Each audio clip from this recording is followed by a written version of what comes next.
All right. Have you ever just stopped and looked at, say, a butterfly and really wondered about its color?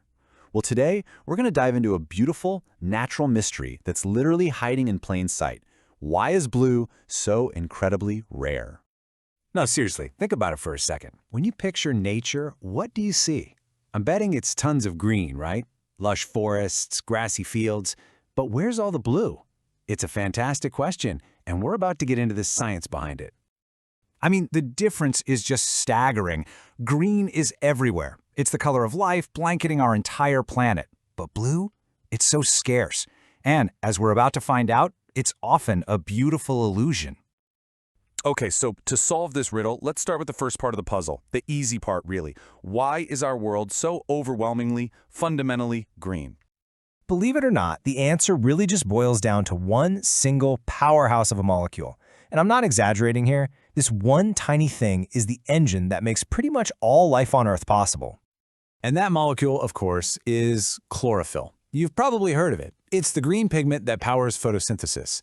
You know, that incredible process where plants literally eat sunlight to make their own food. Without it, well, plants just wouldn't exist as we know them. So here's how it all connects. Plants need chlorophyll to live. Plants cover a huge chunk of our planet. Therefore, our world is painted green. It's that simple. And the reason it looks green is because the pigment is busy absorbing red and blue light for energy. But it has no use for the green light, so it just bounces it away, straight into our eyes. Pretty cool, right? All right, so mystery number one is solved. Green comes from a pigment. Easy enough.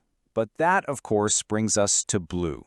And folks, this is where the story gets really, really interesting. I mean, it seems logical, right?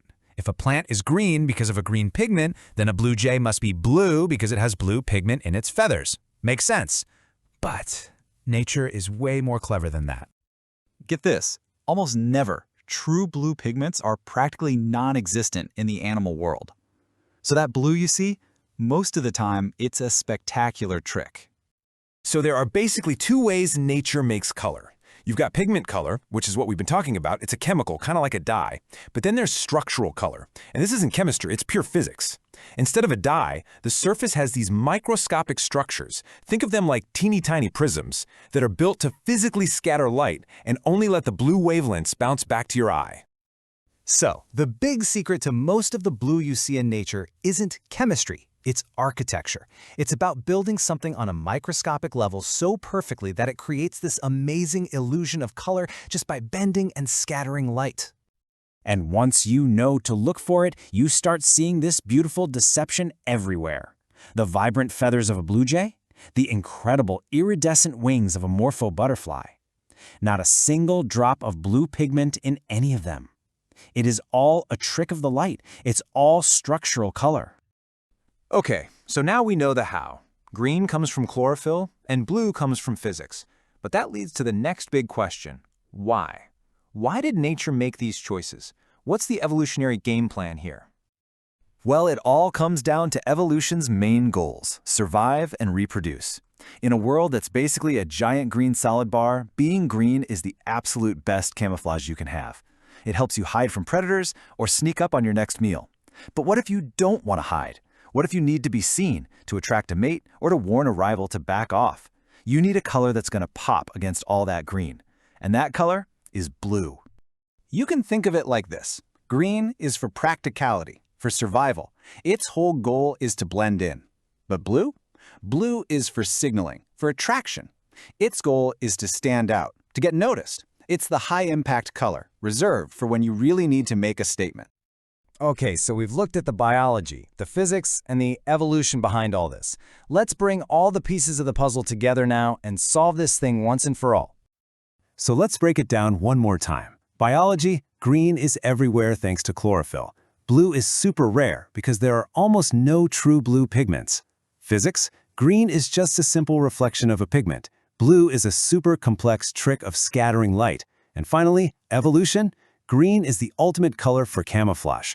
Blue is the perfect color for standing out. And you know what's really fascinating?